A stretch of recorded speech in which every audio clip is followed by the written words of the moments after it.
Warning! Some viewers may find the following video disturbing. Viewer discretion is advised. The oddity in all of this is the people Trump despises most love him the most. Think about it. The people who are voting for Trump, for the most part, they're not people he wants. Oh my God, he wouldn't even let them in a hotel. He'd be disgusted with them.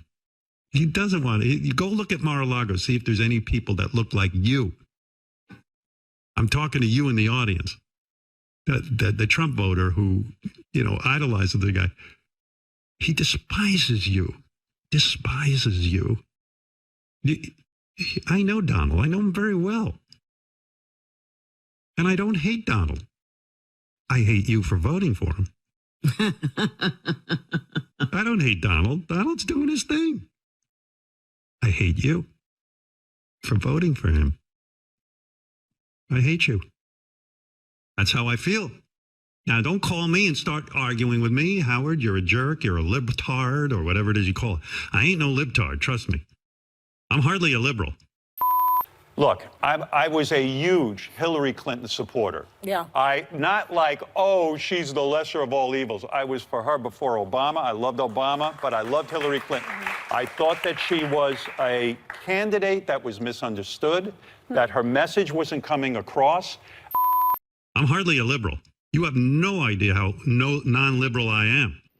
My fantasy was not only to meet you, but to tell you what a hero you were to me and how special you are to me and your level of expertise and everything you've done. To sit here and get to tell you that is very exciting for me. I'm hardly a liberal. You have no idea how non-liberal I am. Wow. That's all I have to say is wow. Howard, I mean, for him to go after his base, which is his audience, many of them are Trump supporters, that took incredible balls, I think. I don't think that people have learned how stupid they sound when they insult such a I mean, Howard became Hillary. I mean, it was literally, it's the same comment. Right. Who was more of a Howard Stern fan? Who was more of a Stern listener? A Donald Trump supporter or a Hillary Clinton supporter? I mean, give me a break, but, I get it. You want to be loved by Hillary. That's wonderful. I know Donald. I know him very well. And I don't hate Donald. I hate you for voting for him. Here to summarize my feelings in exuberant song.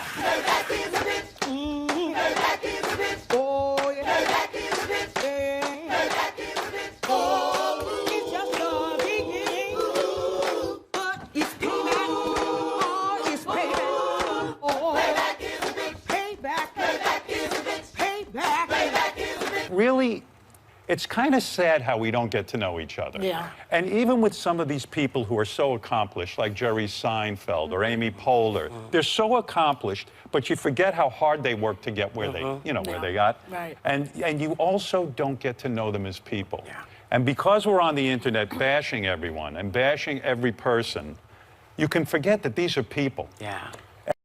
And I don't hate Donald. I hate you for voting for him. Howard Stern was on his radio show the other day, and he was bullshitting with Robin, and he made a comment that made some headlines. So let's go ahead and throw that up there. I want to show you guys. Howard Stern floats 2024 bid against Trump. Quote, "There's no way I'd lose." No laws. There's no standards anymore. I mean, that fucking guy, I saw this morning. I woke up, the Daily Mail, front page, the TMZ, my comments about Aaron Rodgers were like big news that I think I'm going to run for president. I think I'm running the country. I keep quoting you about everything. I know. I'm like, who the fuck am I? I just said, hey. If Trump decides to run again, you have to run against him. That's my plan. I'll beat his ass. Yes, but that's what's going to have to happen. We can't leave it to the Democrats. No, I told Beth, I said, I think I'm going to have to do my civic duty and run for president against Trump. You should say, honey, get ready to be first lady. I would just sit there and debate and play that fucking clip of him fucking trying to fix the election over and over again. There's no way I'd lose. Just the same thing over and over again. I was in college in the 80s, and I found your show so offensive. You used... Thank you. That's what I figured. were shocked, John. You used the N-word a lot. You No, said I really? didn't. I used the N-word. Yeah, you did. Wait a second. Hold on I before do, you I say that. remember it. Whoopi, hold on. Wait. No, we had a guy on from the Ku Klux Klan. Yes. Who very freely used the N-word. Yeah. And my belief was, hey, say it out in the open. Yes. And I didn't use the N-word. I didn't use the N-word. People always like misconstrue what John says. John asked a question like, do black people like to hoot and holler at the movies? And this guy came back at John and said that John was yelling nigger. Yeah. You know, that was the accusation. The guy who slugged him. Yeah, it was completely, it was like they gave him a telephone. Somehow it got back to this guy that John was running around yelling That's nigger. just a way to... Well, that's what white people do. As soon as they hear somebody ask a question about black people, they get all nervous and start thinking someone's saying nigger. I didn't use the N-word. Let's be very clear. And if he sees Quentin Tarantino, he's going to punch him in the nose because he uses the N-word. But why? So because he's a white guy, he shouldn't use. But he's making a historical movie about slavery. Yeah, what do you think they called black people during slavery? Boy, nigger, what else? They had a million. Nothing good. Yeah, nothing like, oh, hello, sir. I mean, that's the point. If he's making a movie about slave days, do you want a fake movie? I didn't use the N-word. Let's be very clear. I just walked into an office and I heard you on the radio, Stern on the radio. Yeah. And I mean, how do you get off with such, What do you mean? How do you say nigger on the radio? Like this, nigger. That's how I say it. I'm not uptight about it. Oh, well, I am. People have fought over that word and died. Robin Quivers, the lady that's over there, that's a sister, she ought to be ashamed of herself. Right. I am. Yeah, well, I mean, you know what? You ought to be ashamed of yourself. You ought to be ashamed of yourself for walking by the radio and jumping to conclusions. Oh, well, I hear you so often when I walk to different offices, and I'm like, how do people listen to you? I really don't know. I ought to beat you up. Well, hey, I'm at 2 Penn Plaza. What? I'm at 2 Penn Plaza. I'm coming down there after the show. Okay. I'm going to have to kick your ass. Yeah, all right. All right, Tyrone. Tyrone, how'd you get his name? Because I could tell. His last name is Shoes. I didn't use the N-word. Let's be very clear. I think if you're a black man and you use the word nigger in a poem, it's okay. No. Who told you that rule? That's my rule. Oh. You can have your rules. When did you get to vote? Hey, I have the same vote everyone else does. This is America. Hey, maybe you need a white man to settle out when the right word, the right time to use nigger. Thanks, Massa. Massa.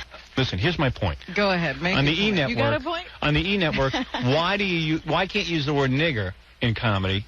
And then at the same breath you can use chink. Well, what I would say is your defense is the HBO comedy show. What is that thing called? The Jam. Yeah, Comedy HBO Jam. Comedy Jam or Def whatever. Jam. Def Jam Comedy something or other. Everybody says nigger. Right. In the house. Oh, you niggas. Right. Hey, niggas. What's up? What's up, niggas? What's up, nigga? So why can't you use it in comedy? You know that Dr. King died over that word? No, I didn't know that either. I thought it was just some Learn crazy something new white man who did that. every day. I didn't use the N-word. Let's be very clear. My nigga Gary looks like an ape. My nigga never been in shape. He's rounder than a motherfucker grape. So boy, baba booey, baba booey, baba booey, baba booey, baba booey. Isn't that beautiful?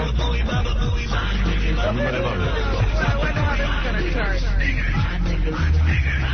Everybody loves it. Damn gay, I drag my Nancy ass in here to break balls with my niggas. And I'm here to say I love my niggas. They ain't your niggas. They my niggas. Well, what would you like to say to black people? Never mind the black people. To all you people out there, you see this positive article we got from the New York Post? Well, you can be sure next week's article will not be this positive. Excuse me, but that is not you in that photograph. Let me tell you something. We're going to be in trouble with the NAANP, the ECOC, and the EIEIOs. If Trump decides to run again, you have to run against him. That's my plan. I'll beat his ass. Yes. I didn't use the N-word. Let's be very clear. That's not my thing. It was something that was batted around on your show. I'll rephrase it. And by the way, I make no apology for that. No, and you didn't. So this is him describing what his strategy would be. Then he says, this I find really interesting.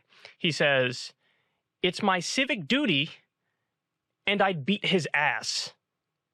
So he calls running against Trump his civic duty And again, he says he beat his ass. Howard, let's talk about the book. Tell the folks. I would like to talk seriously about my book. Yeah. Oh, jeez. Good Go Lord. ahead. I really would. Oh, I really man. would. Yeah. Yeah. What's with the Oriental judge? For the evidence. What's with the Oriental judge? I ordered an egg roll 2 hours ago. I'm going to have to disqualify every judge on this panel. You'll have alienated them. Is he Oriental or is he just tired? I'm sorry. I apologize. All right, just watch You have this. something to show. This is a lot. Yes, I do have something to show. My underpants. All right. Oh. I've seen quite enough of that. All right. So I say, Trump, be careful, because Howard has a lot of power over your base. And again, he says he beat his ass. Ted, I must say that I can't believe you're still in blackface after the Friars Roast controversy. Oh, hush up. I hate blackface. I just can't get this shit off. Besides, Whoopi done wrote everything I'm gonna say here tonight, so it's all right. Ain't that right, you smelly nigga? I didn't write that. Well, you is a smelly nigga.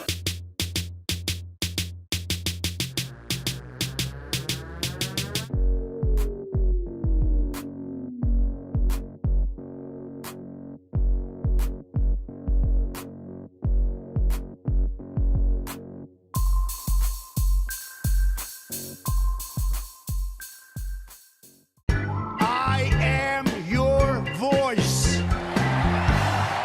What, the nigga? Right, say it. Get it out. Forget the word nigga.